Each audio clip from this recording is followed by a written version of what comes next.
Hey Leo, welcome to your weekly forecast for May 17th through the 23rd. This is going to be for Leo, Sun, Moon, and Rising.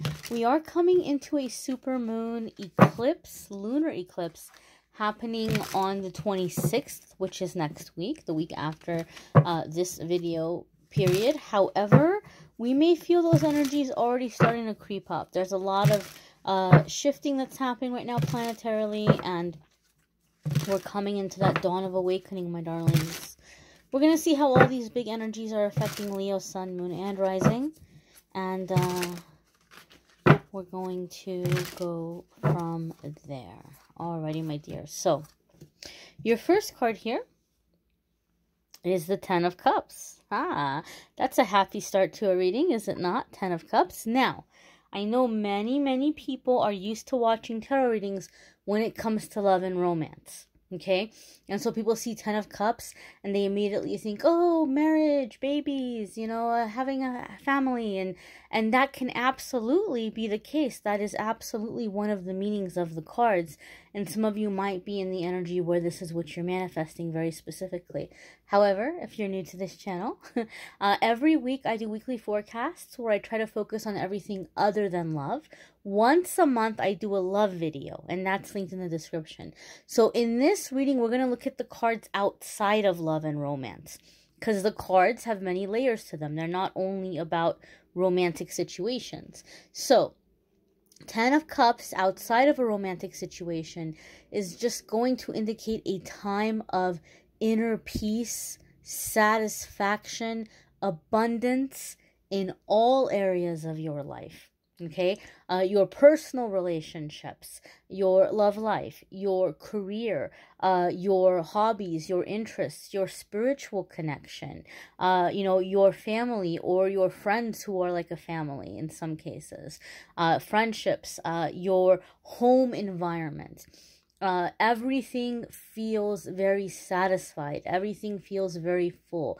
It's an energy of blissfulness, okay? Inner peace, satisfaction, blissfulness. Leo, I'm getting a very specific message for you guys, and it just got deep. I just got chills. Like, I just felt chills run through my body. One of the things you have to keep in mind about this super moon, this lunar eclipse that's coming up on the 26th, it's going to be specifically about helping us kind of get back to nature, the laws of nature, our natural state, letting go of anything that no longer serves us, and getting released from limited beliefs, okay? So there's going to be an ending of a lot of cycles that have not been so great. And the reason why I got chills, Leo, is the message I got for some of you with this Ten of Cups is that some of you have gone through life, maybe even your whole life, feeling like you were never full. Like it was just, no matter what you did, no matter how good it was, you were never full. There was just this emptiness or this hunger or this need, right? In all things, in relationships, maybe you just feel like, you know, I can never quite feel loved. You know, I know this person loves me. They tell me they love me. They're in my life. They don't want to give up on me, but I don't feel, I don't feel that, right? Or I don't feel appreciated, or I don't feel like I'm doing a good enough job, or I don't feel like I'm doing anything important enough. Like there's just always like just this hunger or like this emptiness. And the message I got is that you're beginning to fill up. You're beginning to fill up. You're beginning to feel full. You're beginning to feel satiated. You're beginning to feel satisfied, right? And the beautiful thing about the Ten of Cups is this is all areas of life. Okay, so I have a feeling, Leo, that a lot of you are going to see this as unexpected opportunities are coming in. Unexpected opportunities, invitations, doors opening that might seem really insignificant, but they're leading to bigger things, okay? There's this shifting of energy coming into your lives. Your next card here is the Six of Pentacles. And the Six of Pentacles has to do with being in the flow. Okay, traditionally, right, Six of Pentacles is seen, or I should say the Pentacles cards in general are seen as having to do with money. Okay, so traditionally people would say there's a windfall of money, right? Like with the Six of Pentacles, there's a windfall of money coming in, some unexpected gift, receiving generosity from someone else. It also will represent the ideal financial situation. And the ideal financial situation is you have money coming in, okay, that you're able to put away for the future. So you have a nice little savings put away. You continue to save as money continues to come in, but you also have money for enjoying life, for doing the things that you want to do, right? The little extras, the cherry on top. And you also have money to where you're able to help or be generous towards others when you feel moved to do so. When it feels like an appropriate situation for you and you feel moved to give, you're able to give. So many of you are manifesting that kind of financial situation. There's shifts happening in that direction. Overall, though, Leo, what we need to keep in mind is that the pentacles have to do with energy. They're a symbol of energy, okay? So even before there was money, right, there was energy.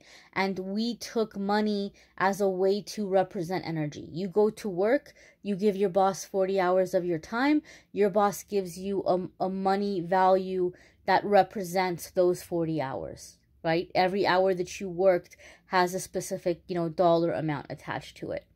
So money is a way that we have a physical way to measure energy and time, because obviously time and energy is something we can't see. So we created money so that we can have a representation of that. But when we talk about energy in the Six of Pentacles, this is coming into free-flowing energy where you're getting a balanced energy, where there's an even flow, there's an even give and take. You're going to be finding yourself working with people or dealing with people who are equally as invested as you, okay?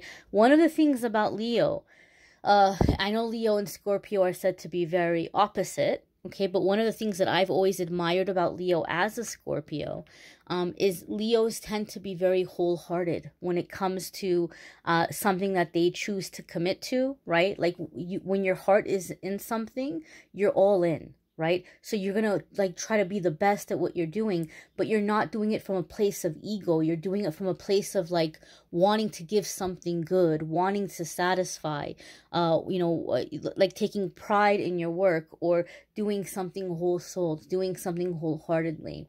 Right? Leos tend to pour themselves into whatever they're doing or into their relationships, right? And as a Scorpio, I really have always admired that about Leos. And so, Leo, many of you might be feeling like you give a lot, but you're not getting back. Or you feel like I'm always doing more or I'm more invested, right? So this Six of Pentacles is telling us that you're coming into an even flow, right? Where you're going to be dealing with people who are giving back what you're giving, right? There's going to be an even exchange. So some of you who have had financial blocks, you might see the shift happening in your personal or business dynamics or dealings before you start seeing that financial status changing. But there's a flow of energy, balancing energy coming in and going out. Your next card here, my darlings, is the Eight of Cups, right? I'm not surprised to see this card at all because I was telling you how I got this message that some of you just really never quite felt full, like it was never enough. And if you watch my videos, you've heard me talk about the Eight of Cups.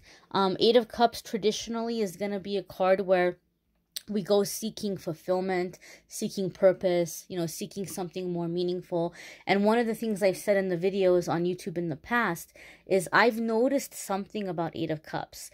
Eight of Cups usually comes up in my readings. I've seen this over the years when I'm reading for someone who's a bit of an overachiever, right? Someone who sets goals and they don't rest until they meet those goals.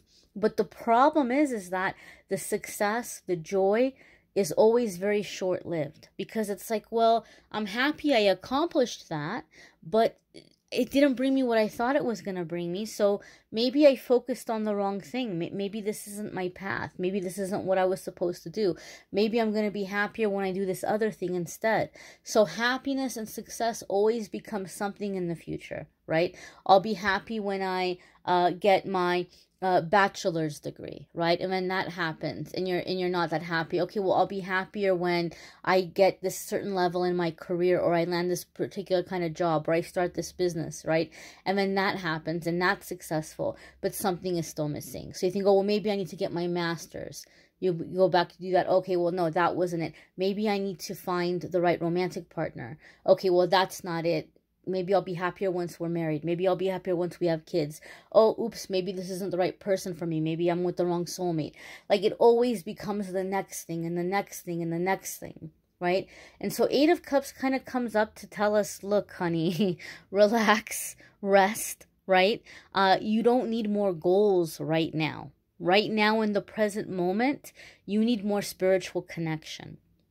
Because until you make that spiritual connection, it doesn't matter what you accomplish. You're not going to feel full. You're not going to feel fulfilled. 10 of Cups came up to tell us you're going to get to that full feeling. How is it going to happen? Through your spiritual connection, connecting with higher self. I know that sounds complicated, and some of you are like, well, that's easier said than done, right? And I understand, right? It can be kind of tricky, especially when you're someone that you find meditation or prayer challenging, right? Or we do it so much it becomes a routine. You know, I give the example of the Lord's Prayer. The Lord's Prayer is beautiful. If you sit down and if you analyze it line for line, it is beautiful. But what happens is most people who are raised in the Christian faith, they learn it at a very young age and they recite it. They just kind of like recite back from memory. And what happens is it begins to lose meaning. We never really think about it. Right? If you're somebody who grew up Christian or was raised in a religious household, and if somebody said, oh, what's the Lord's Prayer? Oh, I know that. And you might like kind of just, you know, spit it off, you know, from the top of your head. And, but like, have you ever really thought about the words? Have you ever thought about what it's saying, you know? And so even if you're a spiritual Leo, even if you're a spiritual Leo, who meditates, like you might have a little spiritual routine that you do. You might be really into the metaphysical, but maybe it's become a little bit too routine, right? The same way you try to spice up your personal relationships, might be time to spice up your spiritual routine. And the way that we're going to do this, my dears, is by connecting with something that gives you a sense of peace, something that gives you a sense of Zen, right? So you can maybe think about it in terms of an activity. Maybe spending time in nature might be very peaceful for you, or being in the water or near the water might be very healing or peaceful to you, or listening to music, incense, candles. It could be acts of philanthropy or volunteering, gardening. Heck, it could be scrapbooking. It could be coloring in a coloring book. Anything that gives you a sense of peace. You want to try to make time in your life, you know, a few times a week, hopefully, preferably every single day, that you can be in that Zen, that you can just be in that peaceful, relaxed, enjoying energy. And you're going to start to find that connection inside of yourself because you're going back to the natural state. You're shaking off the distractions. You're hitting the reset button on yourself. And then you're like, oh, there it is. There's a connection. It's inside of me. It's not outside of me. It's inside of me. And you're finding it. Okay? Your next card here is the Temperance card. And this is a Major Arcana card. So anytime the Major Arcana cards come up, the Major Arcana cards are going to come up when we're coming into a new chapter in our life. The Major Arcana cards are going to come up when we're in an energy or we're in a chapter where we're basically having a transition. And anytime we're at those transitions, our angels and guides are around us, right? So some of you may have been feeling the shifting energies. Some of you may be feeling like your angels or guides have been around you. And so there's this sense or this like something is changing. Or sometimes with the Temperance card, especially, specifically the Temperance card, we feel like we're being called to something. Right? So some of you are wanting to do something like deeper or more meaningful in terms of giving back. Okay, some of you maybe are wanting to do something in terms of like being connected more spiritually or having more room for spirit in your life to lead you, to guide you. But overall, in addition to stepping onto this life path, the Temperance card reminds us that everything is happening within divine timing.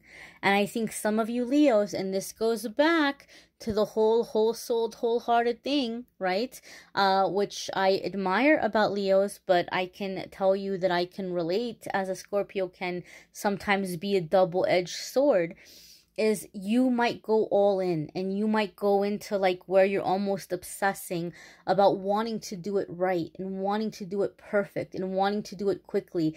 And it might even become like a bit of an obsession, right? Where like all of your free time is going into this and all of your mental energy is going into this because you're wanting to do a good job and you're wanting to, you know, produce something good, right? Or do something good. And the Temperance card is saying trust in divine timing. This is not a race, right? I can't remember which other sign this came up for, but this is going to be a good affirmation for you guys, Leo. Remind yourselves when you start getting this anxious energy of like, oh, I'm running out of time. I should have done so much more by now. I don't care if you're watching this and you're 18 or if you're watching this and you're 81. Okay, if you have this feeling and you're like, oh, I should have done so much more by now, or I should have been further by now. A great little mantra, a great little affirmation is, I'm exactly where I'm meant to be right now. Spirit is in control. I'm being shown the way. I can pray and I can ask for guidance to take the steps I'm being guided to take, to be given the courage to take those steps, right? To accept the guidance. And I'm being led in divine timing, okay? It's going to be a good thing for you guys to keep in mind. So just take that moment and remind yourself of that, okay? This is not a race. This is not a race. And this is something that I'm going to just leave you guys with this, Leo. Spirit kept showing me this vision, and I didn't know what it meant, okay? And I'm starting to realize now, okay? And this was before the pandemic came in. And Spirit kept showing me like all these cars in traffic, right? And the cars were trying to like beat each other. If you've ever like driven, you know, somebody gets impatient and they cut you off and they go in between the cars and the lanes and they zoom off, right? And you might drive down the road and like, you know, 15, 20 minutes, half an hour later, all of a sudden you see you're next to the car that cut you off and you end up being in a different lane and you just kind of speed past them, right? You're just like, goodbye, you know, like you cut me off, but what good did it do, right? And so I kept seeing that. And so you might feel right now like people are ahead of you, but it's an illusion, right? It's an illusion. There are things up ahead the road where pretty soon we're all going to be in the same place. Okay, we're all going to be in the same place. There's a reset that's happening, okay? And so stop pressuring yourself. Stop putting this pressure on yourself like you got to hurry up and do all of this now. That's an illusion, my dears, okay? Just take the steps you're being guided to take and make decisions from a place of love instead of from a place of fear. And you're going to see the things unfolding for you. And you're going to start feeling that spiritual connection. You're going to be in the flow. You're going to start feeling full. Okay? So really positive messages, my dears. I thank you for giving me this chance to read for you. Or for watching this general reading. You may want to check out your moon sign and rising sign videos. Some weeks those are going to resonate with you more than others. You may need a private reading, which I'm more than happy to do for you. If you want to go to calendly.com/amethystangelite, you can schedule a private reading with me there. Okay. And then the podcast, I'm going to try to have up. I was hoping to do it by this weekend. There's a lot going on, but I'd say probably pretty soon, midweek coming up, I'm going to do the podcast on manifesting that I've been talking about. And then after that, now that I'm not traveling anymore, knock on wood, hopefully no more distractions, I can be consistent with posting again. I'm going to start doing the podcasts live. I'll have a day and a time set, and you guys can call in. You guys can ask questions. Hopefully, maybe I can like pull cards once in a while for callers. But I will have live sessions on the podcast soon. I'm working on it, guys. I can't thank you enough for your patience, your understanding, your continued support, even in this time of my inconsistent posting. But I thank you so much for being here, and I'm wishing you all the best. Take care.